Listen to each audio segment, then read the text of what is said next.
Salam, hər vaxtınız xeyir olsun. İlk öncə onu qeyd edim ki, belə dadlı, möhtəşəm, dəqiq reseptlər istəyirsinizsə, mütləq kanalıma abunə olun. Hər gün yeni reseptlər bölüşürəm. İstədiyiniz resepti kanalımda tapa bilərsiniz. İndi keçək hazırlanma qaydasına. Bu günləri bilinçik tortu hazırladım. Lazım olan ərzaqları açıqlama bölməsində qeyd etmişəm.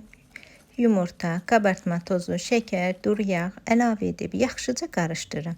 Əsas bilinçikin püf nöqtəsi odur ki, südün hamısını birdən əlavə etməyin.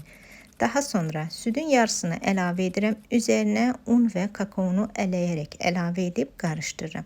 Tam qatı xəmir alınır. Daha sonra xəmiri duru hala gətirmək üçün az-az üzərinə süd əlavə edirəm. Baxın, bu qaydada bilinçik xəmirində heç vaxt topalar qalmır. Elə sadə bilinçiki də belə hazırlayıram. Bu reseptlə kakosuz bilinçik də hazırlayıb ətli halda bişirmək olar. İndi keçək hazırlanmasına. Bu tavanı mən Trendyoldan sifariş eləmişdim. Möhtəşəm tavadır. İstəyən olsa Instagram səhifəmdə yazın, linkini sizə göndərərəm. Yandırmır, yapışdırmır, qətiyyən yağ vurmadan tavada bişirdim.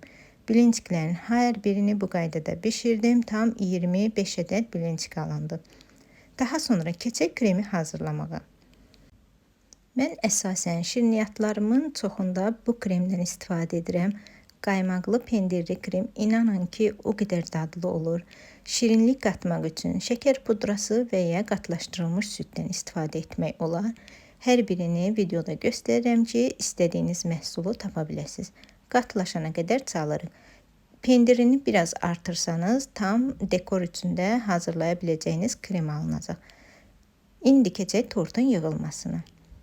Bilincikləri tək-tək yığıb aralarını kremləyirəm.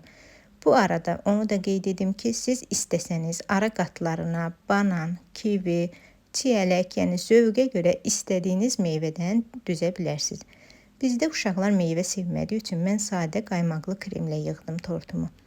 Bu qaydada tortu tam sona qədər yığıram, ən sonda da üzərinin bəzəyi artıq zövqə görədir.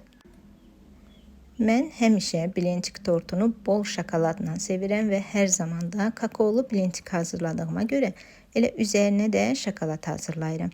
Mən şokoladı bu dəfə hazır şokolad və qaymaqdan istifadə elədim. Amma şokoladın hazırlanma qaydası da kanalımda var. Keçid edin, izləyin. 2-3 qaydada şokoladı necə hazırlanır, glazur necə hazırlanır, hər birini kanalımda paylaşmışam. Baxın, bu qaydada şokoladın üzərinə qaymaq əlavə edib isidirəm və tam əriyənə qədər qarışdırdım. Ən sonda da bunu tortumun üzərinə əlavə edirəm və qoyuram soyuducuya bir neçə saat krem özünü tutsun. Daha sonra doğrayıb sizinlə də iç görüntüsünü paylaşacağım. Elə bu qaydada saxlamaq olardı, amma biraz da gözəlliyinə gözəllik qatmaq üçün üzərini püstə və şokolad qırıntıları ilə bəzədim. Budur qızlar, iç görüntüsü də belədir. Necə alındı, bəyəndinizmi?